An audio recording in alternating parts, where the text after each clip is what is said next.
नमस्कार, मैं हूं Amod Srivastava. Amazing thought, amazing message, amazing information की दिशा में आज एक कदम और आगे। आज के इस दो चिंतन का विषय है सच्ची उपासना और मृत्यु का भय। आपको यह मेरा वीडियो अच्छा लगे तो लाइक करें, शेयर करें और लाल बटन दबाकर सब्सक्राइब अवश्य करें। साथ ही बेल आइकन दबाना बिल्कुल ना भूलें। आज के इस प्रथम चिंतन का विषय दुखियों की सेवा ही सच्ची उपासना है। एक समय की बात है, संत ज्ञानेश्वर एक नदी के किनारे से जा रहे थे।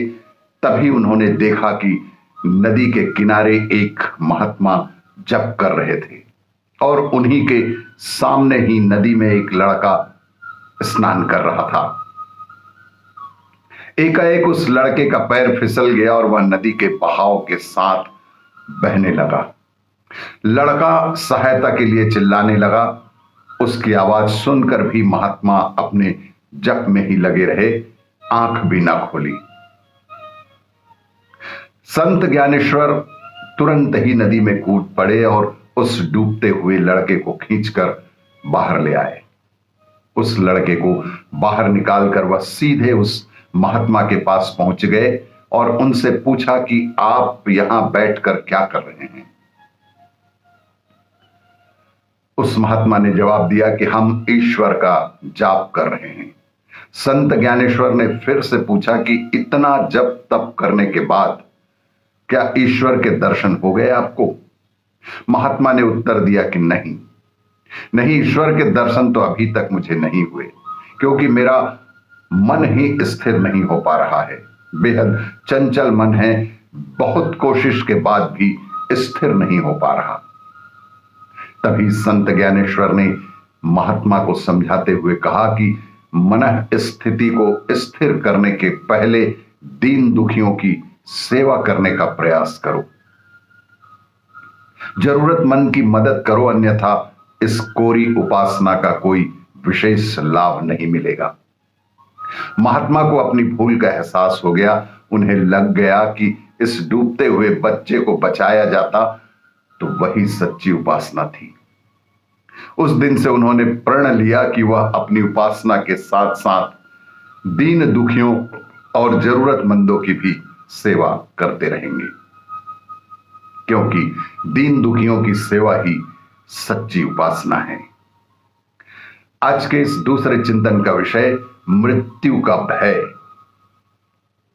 एक राजा को भोजन से बेहद प्यार था। अत्यधिक खाना खाने से वह बहुत मोटा भी हो गया था। अत्यधिक मोटापा बढ़ने की वजह से बीमार भी पड़ने लगा।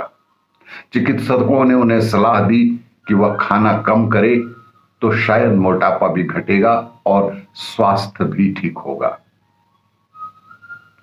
राजा ने ऐलान किया कि जो भी उसका अच्छा इलाज करेगा उसे बड़ा सा इनाम दिया जाएगा, लेकिन इसमें एक शर्त थी कि जो भी इस कार्य में सफल ना रहेगा उसका सिर कलम कर दिया जाएगा।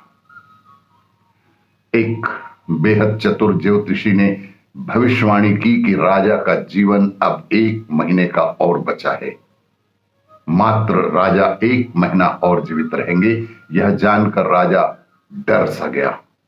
जिस ज्योतिषी ने यह भविष्यवाणी की थी, फिर राजा की आज्ञा से उसे महीने भर के लिए जेल में डाल दिया गया।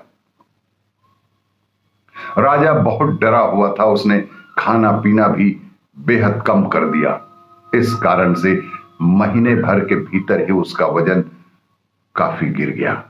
1 महीना पूरे होने पर राजा ने जेल से ज्योतिषी को बुलाया और कहा कि तुम्हारी भविष्यवाणी गलत साबित हुई और मैं देखो जिंदा हूं, अब तुम्हारा सिर कलम कर देना चाहिए। इस पर ज्योतिष बोले, पहले की तुलना में काफी पतले हो गए हैं और आप स्वस्थ भी लग रहे हैं। ज्योतिषी ने राजा से कहा कि असल डॉक्टर तो मैं ही था। ज्योतिष बनकर मौत के बहाने लेकर मैंने आपको डरा दिया था ताकि आप खाना कम कर दें और स्वास्थ्य आपका ठीक हो जाए। इंसान को मौत का डर नहीं होता है, तब तक वह अपनी मनमानी करते रहता है और जैसे ही उसे मौत का डर होता है सभी सच्ची राह पकड़ ही लेता है। आपको यह मेरा वीडियो अच्छा लगे तो लाइक करें, शेयर करें और सब्सक्राइब अवश्य करें। धन्यवाद।